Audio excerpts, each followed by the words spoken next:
Fears about the economic impact of the coronavirus shook Wall Street today. The Dow, Nasdaq, S&P 500 all posted losses for the day. The virus has killed more than 2,200 people, mostly in China, home to the world's second largest economy.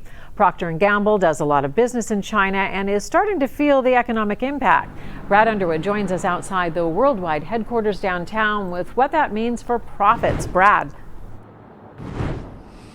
Well, good evening, Paula. Yeah, China, restricting travel for millions of people because of that coronavirus. So you can't get people out. It's harder to get those goods out, and that's going to start showing up on the bottom line for many companies, including Procter Gamble. P&G is preparing to take a hit. China is its second biggest market. Hard numbers aren't available yet, but store traffic is down. Production is slowing and not enough demand is shifting online. I think most big retailers or even small retailers are definitely going to see an impact on not only the top but their bottom line. Chris Nicak is the director of research at the University of Cincinnati's Economics Center.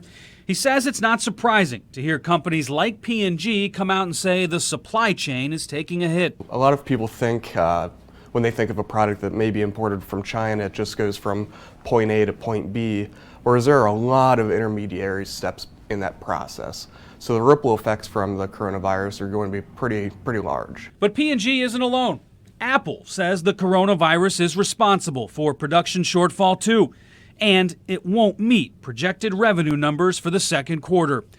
With factories closing and travel restrictions on the ground, in the air, and on the sea, it's tough for companies producing goods in China to maintain supply and demand. Not only are the consumer goods that are coming in from other countries going to be slowed down, but we also need to think about all the means of transportation that those products have. So if we're talking about a box of tissues that may come from China, not only are a box of tissues going to be slowed down, but what about all of the parts for the trucks, the barges, the planes that transport those goods as well?